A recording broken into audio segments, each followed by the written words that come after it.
में इनकी हालत बहुत ख़राब हुई और वो हालत ख़राब होने से इन्होंने एकदम से एजेंडा बदला।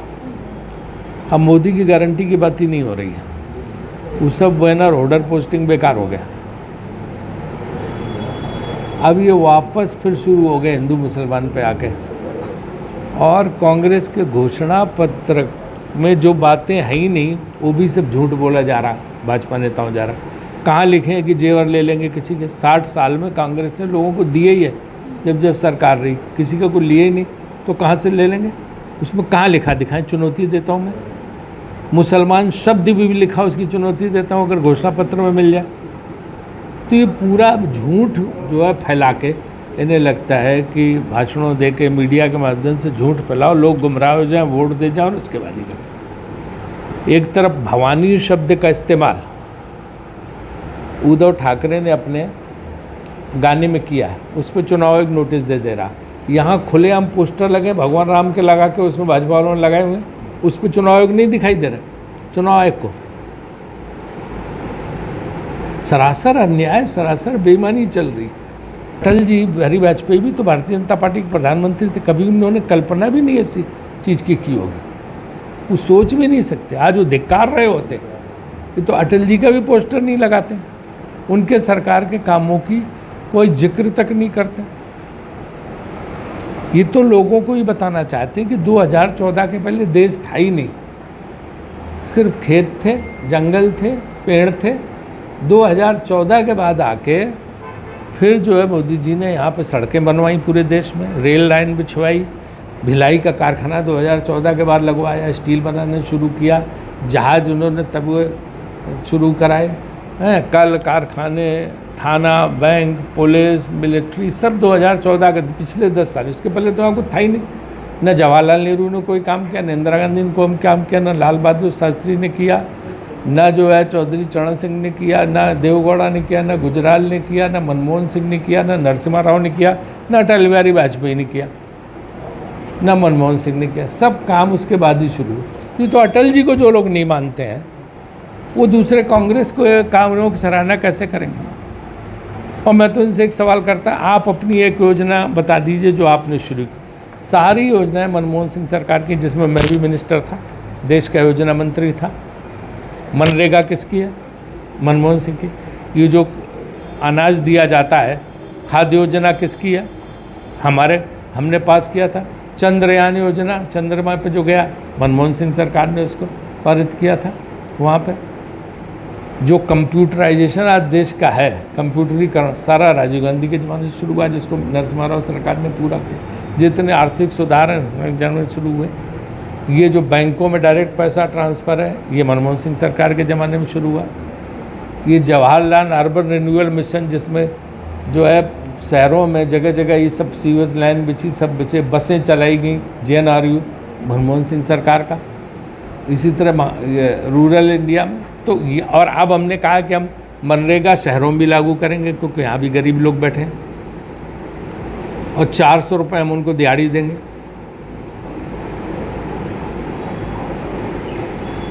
स्वास्थ्य बीमा योजना मनमोहन सिंह सरकार का है।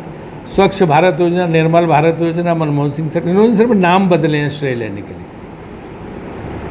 और भगवान राम का मंदिर तो सुप्रीम कोर्ट ने बनवाया। सुप्रीम कोर्ट अगर आदेश न देता, फैसला देता, तो इसका श्रेय तो सुप्रीम कोर्ट के जजों को जाता। और जनता ने चंदा दिया, कांग्रेसियों ने भी चंदा दिया। और जिस दिन सुप्रीम कोर्ट का जजमेंट आया, कांग्रेस ने स्वागत किया कि वह भव्य मंदिर बनना चाहिए। उस दिन के फंक्शन में इसलिए नहीं गए कि उस फंक्शन को पूरा भाजपा का फंक्शन बना दिया गया। इस बाकी तुरंत कांग्रेस अध्यक्ष और सबने कहा कि इस फंक्शन के बाद कांग्रेस को हर नेता को छूट है कि वो जाके वहाँ दर्शन करे जाके। भगवान राम से किसी का कोई वो नहीं, भगवान राम के भी उतने बड़े पुजारी हैं, इसलिए बराबर कांग्रेसी दर्शन करने जा रहे हैं। हिमाचल प्रदेश में कांग्रेस की सरकार, उन्होंने तो पूरे दिन की छुट्टी कर दी थी उस दिन, जिस दिन जो है प्राण प्रतिष्ठा समारोह था। अब उनका मंत्री विक्रमादित्य सिंह, जो कंगना रनौत के खिलाफ लड़ रहा है, वो अयोध्या मंदिर गया उस दिन, तो आप कांग्रेसी रोज जा रहे हैं दर्शन करने, क्योंकि ये तो उन्होंने श्रेय ले लिया, ना इनका पैसा ही करनी लगी है और ना इनके आदेश पे हुआ, सब कुछ तो सुप्रीम कोर्ट के आदेश पे हुआ। हर कांग्रेसी, ज़्यादातर कांग्रेसी पूजा पाठ करते हैं, हनुमान जयंती मनाते हैं, हनुमान जी के मंदिर जाते हैं, भगवान राम के। आज हम देखो ना रायपुर में भगवान राम के मंदिर, लेकिन हम कैमरा लेके नहीं गए। भाजपा वाले कैमरा लेके जाते हैं, सेल्फी भगवान के साथ खिंचवाते हैं, फिर वो डालते हैं। वो कैमरे के साथ दर्शन करते हैं, पूजा करते हैं। कांग्रेसी बिना कैमरे के जाता है, क्योंकि वो भगवान से सीधे उसकी श्रद्धा है, आस्था है। इनकी आस्था श्रद्धा नहीं है, इनके लिए भगवान राम का दर्शन व्यापार है। चुनाव के पोस्टर में राम की तस्वीर लगाना भगवान के प्रति श्रद्धा नहीं दर्शाता, ये भगवान का सौदा करने की, भगवान का व्यापार करने की बात है। और इस तरह की चीज़ मैं समझता हूँ कि भगवान राम भी इस चीज़ को देखते हैं कि कौन उनके नाम का मिसयूज कर रहा है।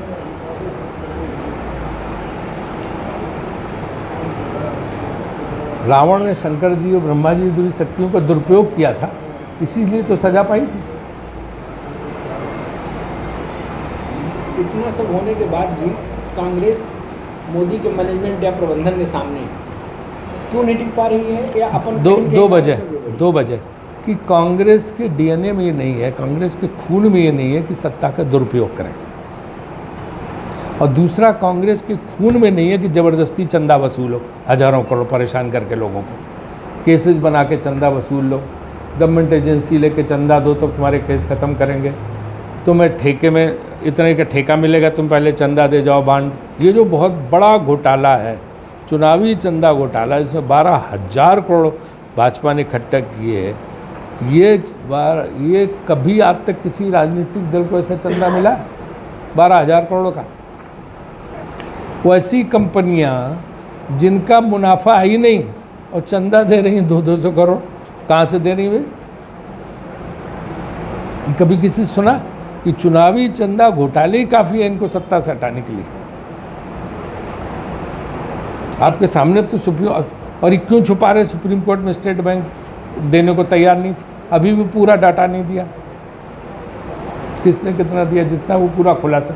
वो तो इतना बड़ा घोटाला है कि पूछो मत, उसके आगे सारे घोटाले जो हैं कुछ है ही नहीं। कांग्रेस सबसे पुरानी पार्टी। दूसरी चीज़ ये कि आप विपक्षी नेताओं को, विरोधी दल के नेताओं को जेल बंद, केजरीवाल को जेल बंद कर दिया, सबको आप जेल में बंद कर दिया। भाजपा का एक नेता भी ऐसे नहीं जिसने कभी 1 रुपए की चोरी किसी भाजपा नेता। सबको फंसाओ सारे विपक्ष को, और जो विपक्ष में भी जो भाजपा में शामिल हो जाए फिर उस पर केस वाड्रा कर लो। ये तो पत्रकारों को खुलेआम देखना चाहिए कि उसी को प्रधानमंत्री महाराष्ट्र गए, उन्होंने कहा कि देश का सबसे भ्रष्ट आदमी अजीत पवार है, 30,000 करोड़ का घोटाला उसने किया। 1 हफ्ते बाद उन्हीं के साथ सरकार में उप मुख्यमंत्री शपथ ले रहा। तो आप कौन सी भ्रष्टाचार से लड़ाई लड़ रहे हो? सारे इनका भ्रष्टाचार से लड़ाई है कि जितने भ्रष्टाचारी उनको पार्टी में शामिल करा लो, तो भ्रष्टाचारी रही नहीं है।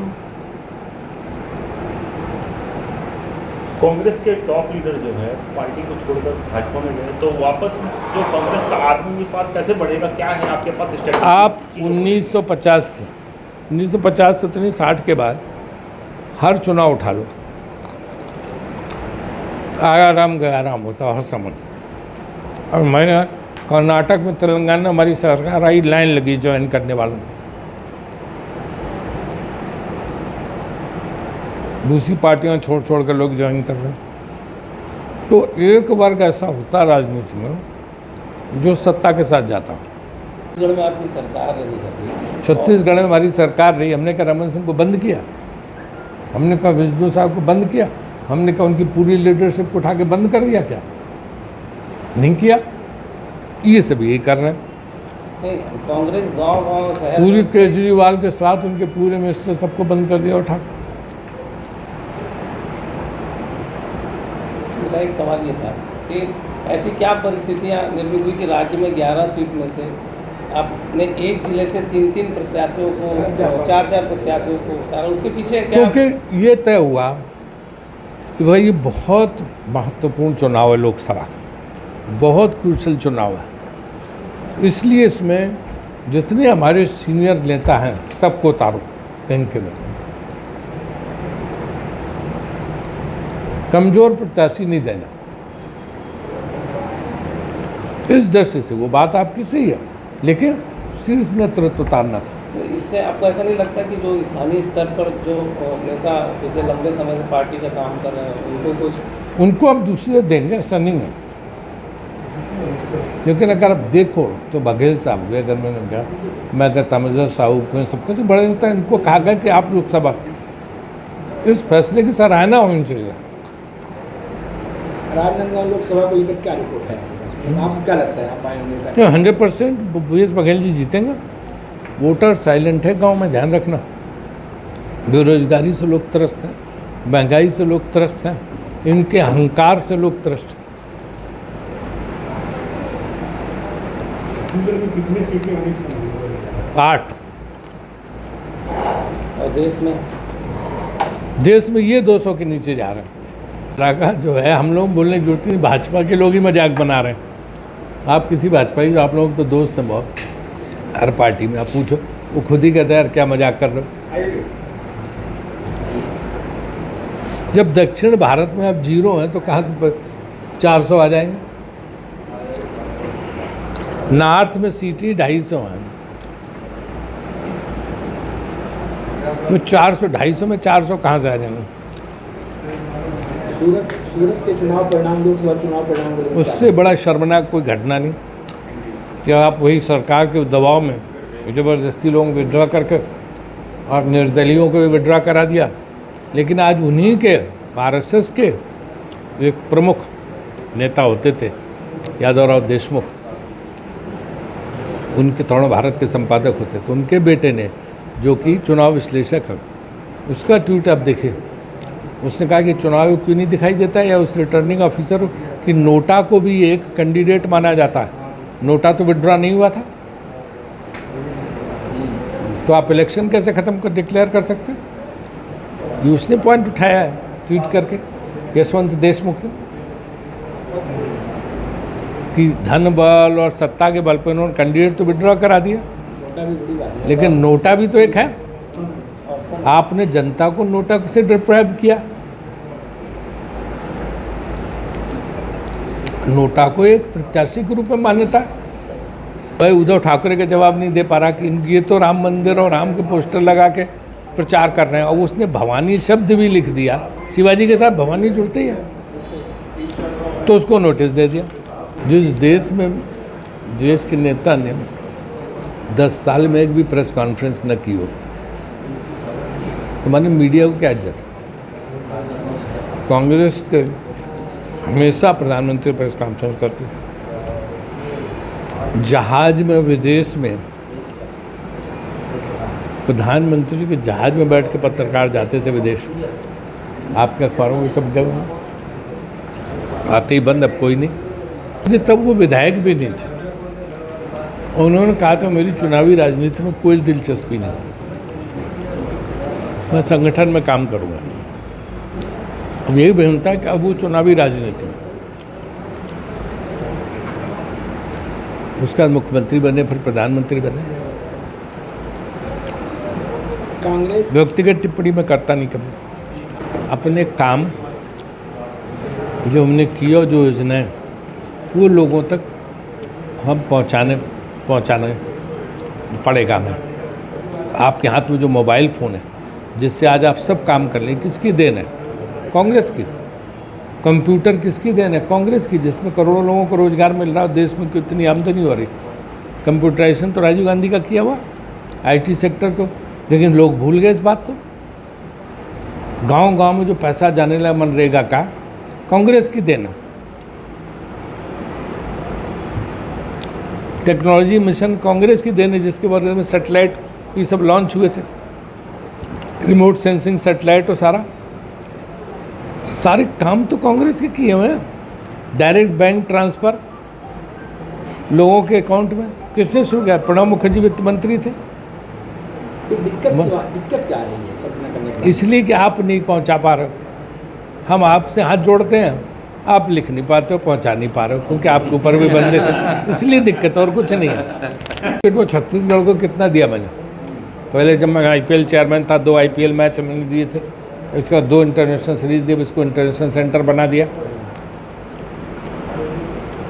तो मैं छत्तीसगढ़ की सेवा में तब से हूँ, जब मैं MP भी नहीं था 2012 में तो